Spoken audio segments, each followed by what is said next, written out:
Awesome. So welcome to the first F151, which is our focus on woodland mushroom cultivation. We do have another online mushroom course focused on methods of cultivating mushrooms indoors.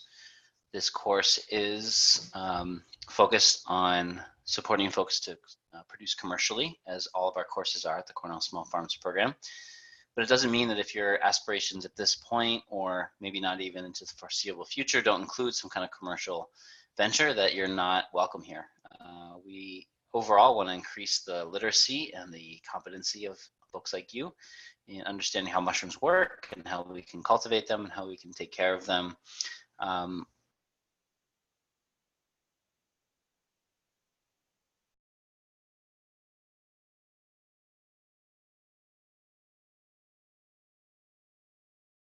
For sales, but we will talk in this course a good length about sort of the financial planning and commercialization of these, just because we do see them as a really important small farm crop for folks in many different locations. So my name is Steve Gabriel, and I'm your main instructor for this course. I work for the Cornell Small Farms program part-time. I also co-steward a farm with my wife Elizabeth, which I'll tell you a bit more about as we get into the slides here. Really happy to be here. Try to remember back, I think this is now the 6th-ish, I may be off by a course or two, but 6th year that we've been offering this course. So it's really lovely to have you along on the journey here. And you can see my email there. We'll talk a bit about asking questions and correspondence, but know as we get started here that I and others who are going to be presenting throughout this course are here to help you learn and apply and be successful in your mushroom journeys. So for tonight, what we're going to do is a couple housekeeping items, talk about the course a little bit, look at the infrastructure that we have here to meet weekly on Zoom, and also the infrastructure on Teachable, which is where the course materials exist. And just give you a sense of what the course is going to be like, and then we'll jump right into Mycology 101 and get us kind of buzzing, thinking about mushrooms and fungi in a bigger sense, not just the small group of folks of organisms that we're going to work with throughout this course. So during this course, let's jump right in here. During this course, essentially, there's 2 key pieces of software that we're going to have available for you, and they both work pretty well. We used to have some older versions and older types of software that frankly didn't work as well. We had a lot of technical glitches. That being said, please do be patient with us if there is a technical issue. If on your end you're having trouble connecting or trouble accessing something, we can help troubleshoot that. But overall, we have a pretty smooth experience of these things. So Zoom, we can consider our weekly meeting space during this course. So we'll be meeting here on Tuesday evenings. Starting at 6:30 will be presentation, but you can come a little early. And I'm usually on by 6:15. And if you want to ask any questions, you're welcome to do at that point. And we'll usually end every night about 8 o'clock. And again, if you can't make it, we'll have the recording for you a day or so later. So Zoom is the online classroom. And there's a couple things I want to point out here with Zoom. So one is that what a Zoom allows us to do is meet as a number of different individuals spread out across the country, the US, or across the continent, or across the world. And it brings us all together in one space where we can have folks who are guest presenters share their screens and essentially share slides and information, share websites, show you different resources that might help you. And so basically we're meeting in this space, and what you're going to have is an experience where you can sort of have your screen be what the presenter is wanting you to see. In this case, we have the slide here. You'll have an opportunity to ask questions or chat. If you don't see the black toolbar at the bottom or top of your screen, sometimes you have to hover to find it. Often the chat feature is under the More menu, and you can open up chat. That's a nice way to connect with individual students as well as the class as a whole.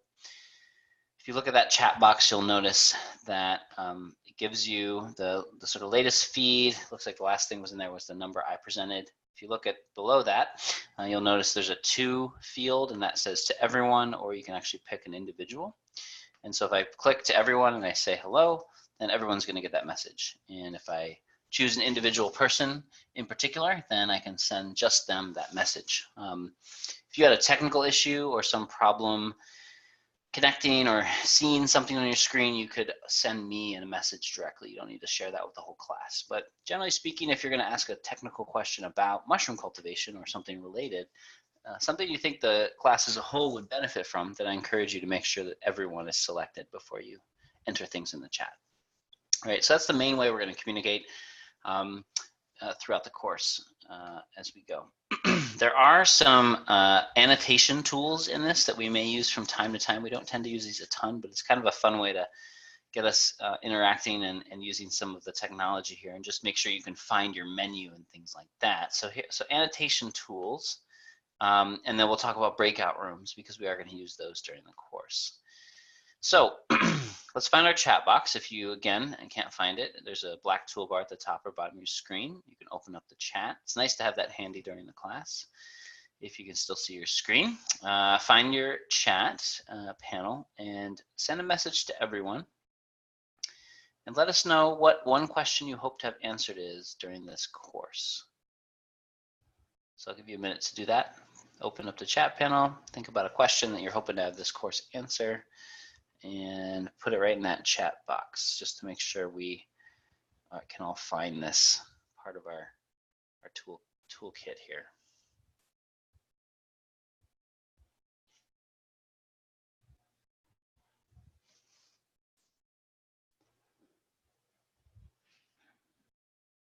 Okay, so we have some questions and responses coming in. There's often a delay. What mushrooms we can grow on our land, woodland environments that are best for successful mushroom cultivation, resources we can utilize to grow mushrooms in New York. Can we use oak logs that have been cut in the woodlot for a year? What types of woods work best? Best place to set up our laying yard? How long is wood suitable for growing mushrooms? Great. So yeah, usually in this class we have a wide range of interests, but generally folks are looking for that startup information.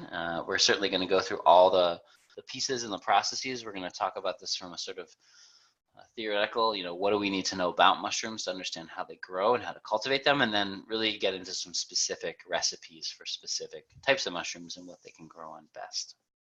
So this is great. I'm glad everybody found the chat box here.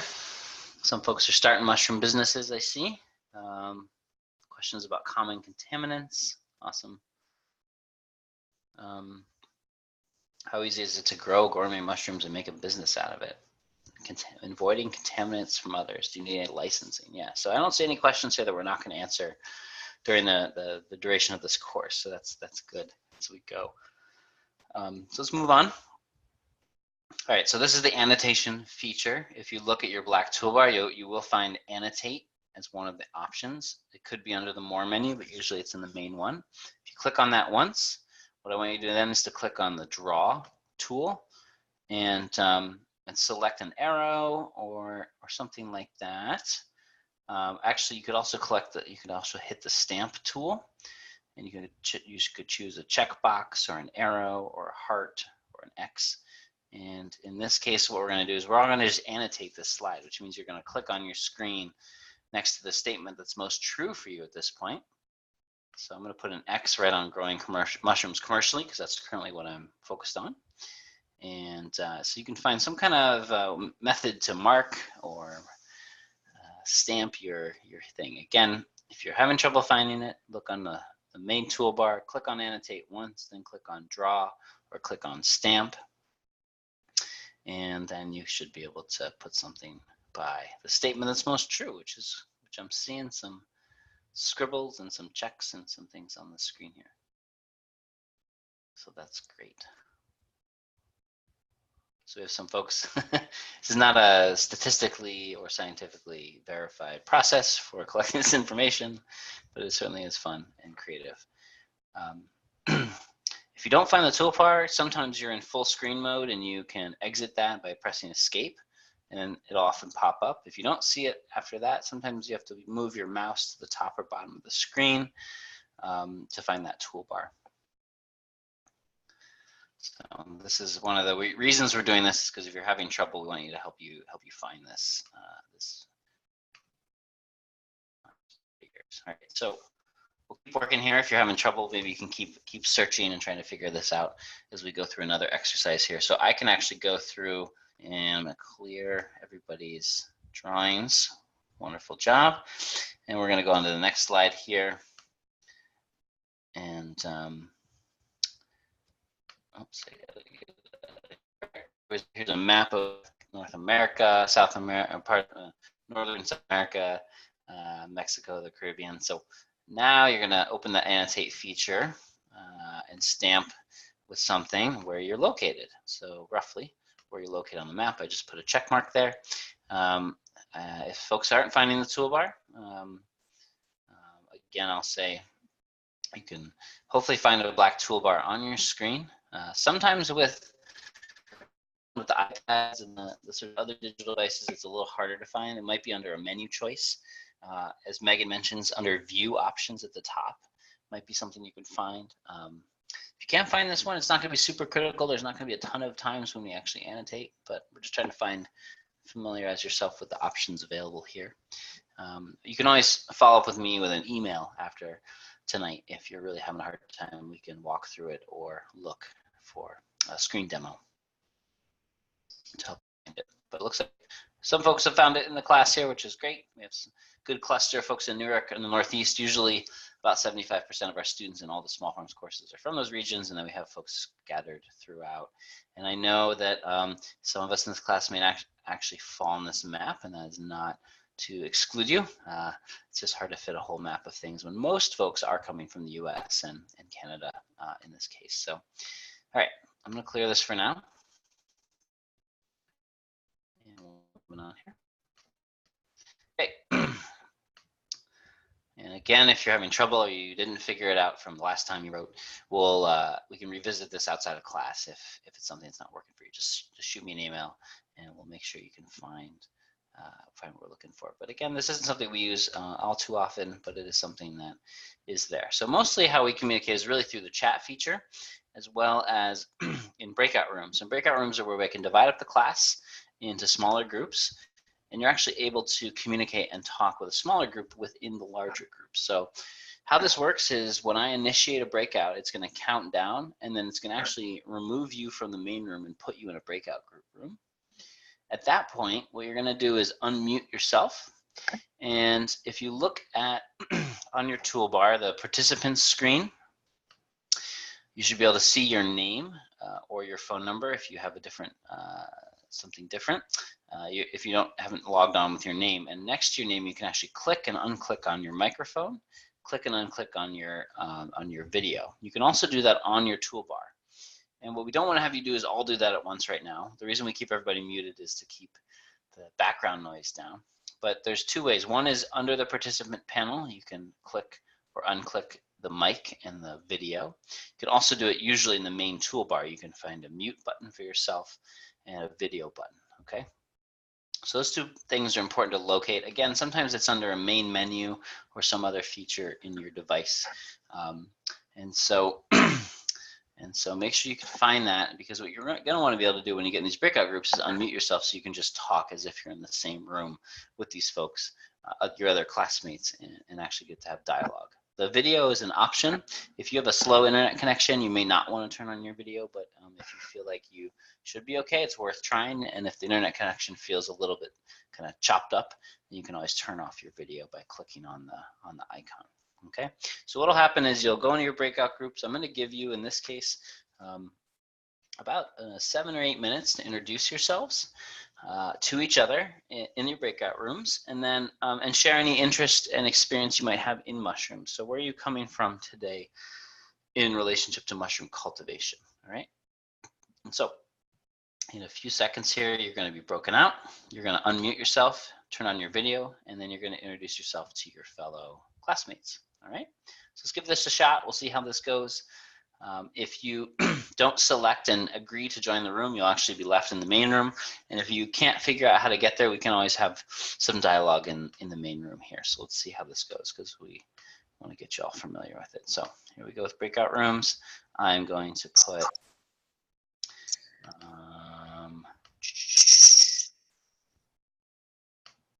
Okay, we're gonna do 7 rooms, 8 rooms, and we should be going here very soon.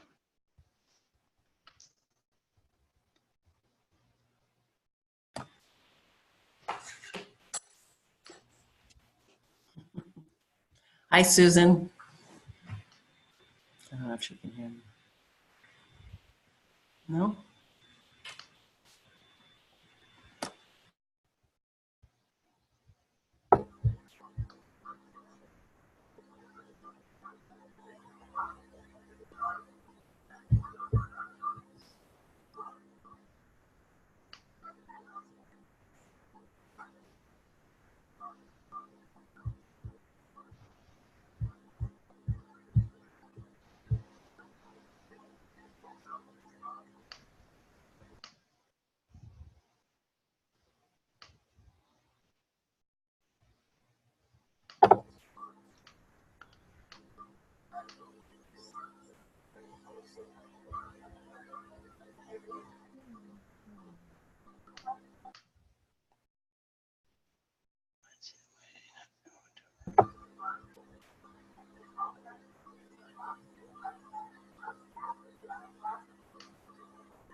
Anybody out there?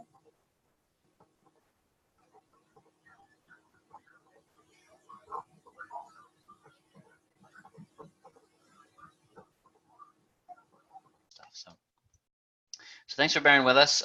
Again, most of the time that works for folks, and we'll probably use a breakout, maybe not every week, but almost every week. It's nice to be able to talk to other voices and reflect on some of the information that's given and hear about that. So, so again, we'll troubleshoot stuff in between weeks 1 and 2 here to make sure you're all set up for week 2 of the online course. So these are some of the benefits of being able to attend the webinars live, as you can actually sort of have these experiences, have some interaction. I think that really adds value to the course. Let me share my notes again here. And yeah, and really we're all here to learn together, support each other's understanding and grow together. So I'm by no means the only expert or the only experienced person in this class. And we'll hear from myself, other guests, as well as other classmates. And hopefully that helps you really get the confidence you need to grow mushrooms successfully. So just as a review, a couple more housekeeping things. We will have a webinar every Tuesday at 6:30 for the next 6 weeks. Generally, we start right on time at 6:30. You can come in a little early, make sure things are working. We can troubleshoot something if there's an issue. We can also answer any other mushroom-related questions, even, especially things that may not be exactly in the scope of this class. We could say, hey, let's meet online a little early and actually have that conversation. And I like that, because if other people witness it, then they benefit too. So if something does come up in the course and you want to have a 5 or 10 minute chat about it, we can certainly do that at the beginning of some of these webinars. I try to post the recording by noon on Thursday. It just depends a bit on my schedule and when I can get to the higher speed internet access, because at home my internet's pretty slow. And so we don't have the capability always to upload the video immediately, but usually by the next day or 2, I'm able to do that. So plan on it being there if you didn't get to attend the live session by Thursday at noon. And it'll be posted on the Teachable website, which we'll look at in a little bit here. Basically, every week what we have is a set of material. We'll open up that content on the Friday before. So this coming Friday, you'll have access to week 2 content. That'll be access as well to the webinar. I will, and in most cases, Sometimes I forget here and there, but I try to email everyone on Monday with the link, at least for the first 2 or 3 weeks. The link to this Zoom meeting is the same for the entire course. So if you save that link and bookmark that link, then you'll know where to go every Tuesday. But I do try to remind folks in their inbox just to have that handy. So your task as a student is really to attend or watch the recording of each weekly webinar, work through the material, and then share any questions, comments, feedback, and ideally any of the assignments that we propose to you in what we call a forum, which is one of the sections in the given week where you can post comments, you can post photos, that sort of thing. So that's really our goal as we move through the course. We'll meet every week on the Zoom here, and then we'll interact through the Teachable platform as we go. So please do participate in the webinars. Keep typing questions in the chat box as we go. I'll also have opportunities where I'll stop and pause, and people can unmute themselves and ask a question just through their microphone if that's something they want to do. Either way is fine. If there is any issue with the technology, please be patient. Get in touch. I'm happy to help you sort that out. This class is not something that we do for credit, or we don't grade anything. We do keep an eye on forums. We can issue folks a certificate of completion at the end of the course if that's something that's valuable to you. But mostly, really, what you're going to get out of this course is what you put into it. And I'm really introducing you and walking you through a lot of the details behind a lot of the resources that we offer through our extension program. But hopefully we can give you some of that personalized guidance along the way. So that's really the basics of what we're asking for. I really prefer, if you're going to ask questions, is first to post it to the weekly forum, because when I give a response to a question, what that means is that everybody has access to that information. If you email me directly, I'm only responding to you and it's not as beneficial. But if for some reason, or if you think the question you have, whether it's technical or otherwise, is not relevant to a larger class, then you can certainly email me directly. There's my email on the screen. I recommend that you put online mushrooms in caps in the subject line, just so I don't lose your email and I can respond in a timely way. Okay, so those are kind of the basic housekeeping things, other than we're going to look at the Teachable interface and just get a little clear about what that looks like. But we've gone through kind of Zoom, we've gone through some of the course expectations. I want to talk for a minute about the kits that we both emailed you about at the start of the course. There's also a post in Teachable about these mushroom kits. We used to offer these kits just sort of in tandem with registration for the course. In other words, you pay the fee no matter what. And then we had to do all this coordination effort to get everyone's address, make sure it was correct, get that information to the supplier, which in this case is Field and Forest Products, and et cetera, et cetera. What we're doing now is Field and Forest Products has simply set up a Cornell Mushroom Kit code in their online store. You can find that link in Teachable, as well as I'm happy to, as we're talking, post that link in the chat, but it will be in your Teachable account as well. And if you want to order that, what's great about it is as we go along, we'll give you some prompts to take out some of the materials, to work with those materials, and to learn as we go. And I think by doing some of those things hands-on, you get some experience and you can ask more informed questions of the process as a whole. So so I think it's worth it. It's about $45 plus shipping, depending on where you are located. And again, you can find that in the Teachable, as well as the link I'm going to post right now in the chat for you. This is what you should get in your kit. You should get some grain spawn with oyster in it, wine cap mushroom spawn in sawdust. You should get a plastic bag with a filter disc on it, some sawdust, some shiitake plugs. And really, when you get this kit, all you need to do is place it into the fridge until week 3, when we start to pull these materials out and work with them. So you do have time still, if you haven't gotten a kit and you want to do that, to order through Field and Forest and likely get it in time. Even if you started the kit late in the course, you'd be fine. You can also just really follow along and choose not to do the hands-on piece, and that's perfectly fine as well. Although we have found in the past that folks that take advantage of it seem to really benefit from the experience. So if you do decide to engage with the kit, a couple things you'll need in addition to what we send you. You'll need some toilet paper, a roll of toilet paper, access to a stove, pot, water, and tongs, and then some kind of plastic tray with a lid. And we'll get into the reasons for that in future weeks. All right, so get that together if that's something you're interested in the next few weeks here, so you're ready to grow by week 3 for that activity. Let me introduce myself. My name, again, is Steve. Happy to be here with you all. I've been working with the Cornell Small Farm. This will be my 10th year working with the Small Farms program, or with Cornell, I should say, at large. I joined the program about 4 years into my time at Cornell. My role at the horticulture department at Cornell has always been based in extension.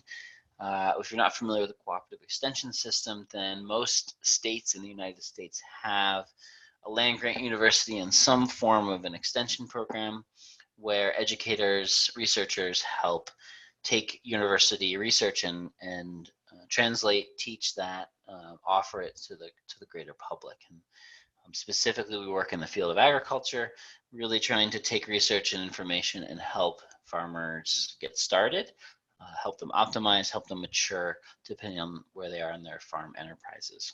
My background is in forest ecology and forest management, which is really what led me to mushroom cultivation in the first place, which I'll talk about a bit later tonight. Here I am drinking some maple sap, which we are very close to maple season here in central New York, although I know some people have already tapped their trees. We tap about 300 trees on our farm and some leased land every year. And maple's actually how I got into mushrooms, which I'll tell that story in a bit here as we go. So I part-time at Cornell, part-time at the farm, our Wellspring Forest Farm. We really have drawn inspiration from the forest and from the woods, and fed that into how we grow the crops that we do on our farm. So we really like to say that my wife Elizabeth and I, we aim to farm in the image of a forest. We try to steward those areas that are already forested, keep them healthy, and steward them into the next generation of management. We also try to reforest areas of the farm that are degraded or open pasture land. And so we utilize a lot of different forestry and agroforestry techniques in order to do this. We have about 20 acres that we work with just west of Ithaca, New York. And are fortunate to steward about half the land is open pasture and half of it's forested land that we're working with. On that landscape, we're producing maple syrup. We do pastured duck eggs and pastured lamb. We cultivate mushrooms both on logs and outdoors, as well as do indoor production on the farm. We do elderberry extract, and then we dabble and play with obscure and interesting crops that don't necessarily have a clear economic benefit at this point, such as pawpaw up there in the right corner, which I think is a phenomenal food, and we just haven't seen it sort of offer a return. It's kind of a long-term investment, in the farm and all that stuff. So that's where I'm coming from. What I'm focused on, mushrooms have been something I've been growing for getting on about 18 years now, mostly outdoors, but over the past 5 years have really been learning the indoor cultivation techniques as well. All right, before we get into the content for tonight, I'm just gonna zip my screen over here and show you a couple resources online. This class is gonna introduce you to a lot of content. And I really wanna encourage you to take all of it in, but know that there's backup. You don't have to get everything the first time, and I don't expect it to happen. So I'd really recommend, let's see, let me go back here, bookmarking the sort of homepage for this course. To me, it shows up as smallfarmcourses.com/courses/enrolled 555689, which is just the course number. That's my easiest way. I actually bookmark this right on my toolbar, and it goes right to the page. If I'm logged in, it sometimes asks me up here to log in before I can actually access the content. So you can see now I'm logged in. It works great. If you're having trouble getting into Teachable, let me know. You should all be enrolled in the class. You should have access to this. You should be able to find this homepage for the course curriculum. So anything problematic with that, just let me know. Offline, a direct email is great, and we can figure it out. I've never not been able to help someone walk through that. So I'll put this link in there. You can see if that works for you. Again, some computers, some browsers, blah, blah, blah. Sometimes it doesn't always work. So this is your course curriculum sort of homepage, and you'll notice you can see every week of the course, and some of them are blocked out and it tells you when they're available. So we kind of trickle this content to you so that you can follow along and know if you're keeping up with everything that's happening in the course. What I love about Teachable is as you go through the course content, if I click on anything as simple as instructor content, if I just look at this page, just message you and I'm saying hello and letting you know you have indefinite access to this content, so you don't have to worry about losing it. You know, once I'm done with that, if I go to the top of the screen, I click on complete and continue. Now that shows up in the sidebar here as completed, and I'm moving on to the next thing in the sidebar here, right? So I can always work my way down here. Literally, the material will just walk me through each step in here. So I haven't read about the webinar dates. Let me check this out. Let me make sure I have them in my calendar.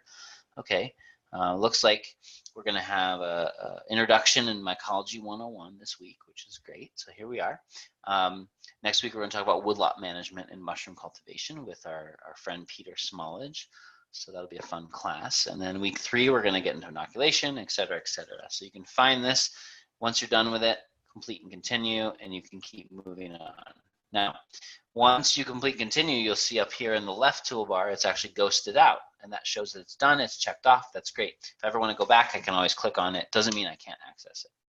So what I like about this is it kind of helps you track your progress and track all the things that you've gotten through, and it'll show you your overall completion of the course. In order to get a course completion, you simply have to go through these things and complete them by selecting complete and continue as you work through the content. And at the end, you can actually generate a certificate of completion for yourself if you do those things. Now, I also like to, I can use this sidebar and I can revisit any of the material I want to. I can also go with the arrow here in the top left corner, that home page, and this is another way that I can access all content, see what's done, and click on things and start to work with the material every week. Okay, so I think it helps you sort of keep track of where you're at. Again, if there's questions or trouble, just let me know as we go. And that is basically the Teachable interface. So you know, again, bookmark this toolbar. Let me know if you have any trouble logging into that. Other resource I want to point you to while we're here is if you were to go, this is embedded in our sort of small farm website as a whole, which is smallfarms.cornell.edu. If I go to that home page and I want to find the mushroom project, I can simply just click on this little caret underneath projects, and I'll find specialty mushrooms. Okay, and I click on that and I'm home as far as mushrooms go. If you want to just go there directly, you can put in your web browser Cornell mushrooms.org with an S, Cornell mushrooms, plural, and it'll take me right to that home page for the Cornell Mushroom Project. So this project is a partnership with multiple extensions, multiple industry partners, as we try to elevate and support the specialty mushroom industry as a whole. What is a specialty mushroom, you might be asking? Well, specialty mushrooms are specifically defined as any mushroom that is not a button mushroom, and we'll talk a little bit more about that shortly. So shiitake, oyster, lion's mane, all those fun, funky mushrooms, whether they're wild or cultivated, are lumped into the same category of specialty mushrooms, which is a word that the USDA has given to these mushrooms. So at our Specialty Mushroom Project homepage, our goal is to you know, educate and help more people get into mushroom. Although the resources will be quite relevant to anyone at any scale. If you go to this homepage, I want you to start browsing, looking for this. There's a lot of videos, a lot of content on the web page here. If you scroll down about halfway, you'll find these main buttons. Page about what specialty mushrooms are, outdoor production, summary page, indoor production. We talk about economics and markets, and then different ways to connect to the project and to other resources. So get familiar with this website. There's a lot of really beneficial things in here. For instance, tonight we're going to look at some of the species that we can cultivate outdoors. We're going to kind of summarize the things we can grow on and the ways they grow. through the subsequent weeks in this class, we'll dig really deep into those things. But if you want to refer to the chart that I show you later, here it is, right? So under outdoor production, we have the species of mushrooms and what they like to grow on, and their preferred methods, and we'll talk about that as we go through the course, right? If you keep scrolling down, we have any relevant resources to specific species, videos, guidebooks, anything that's available for you to expand your knowledge about these mushrooms is able to be found on this page. All right, so just keep that in mind as a resource. The outdoor production page, of course, would be most relevant for this class as we go through. So lots of fun things to review, and you'll find a lot of the resources we suggest in the course are going to be on this page as well. So consider cornellmushrooms.org your kind of one-stop shop for a lot of these things as we go. All right. So I'm going to encourage us to, we're going to move on because I want to spend some time with Mycology 101 here. If you have any questions about any of those things that we went over in terms of the sort of overall course, let me know in the chat box. We can revisit or shoot me an email outside of class. And what I'm going to do now is just simply stop our recording, and then I'm going to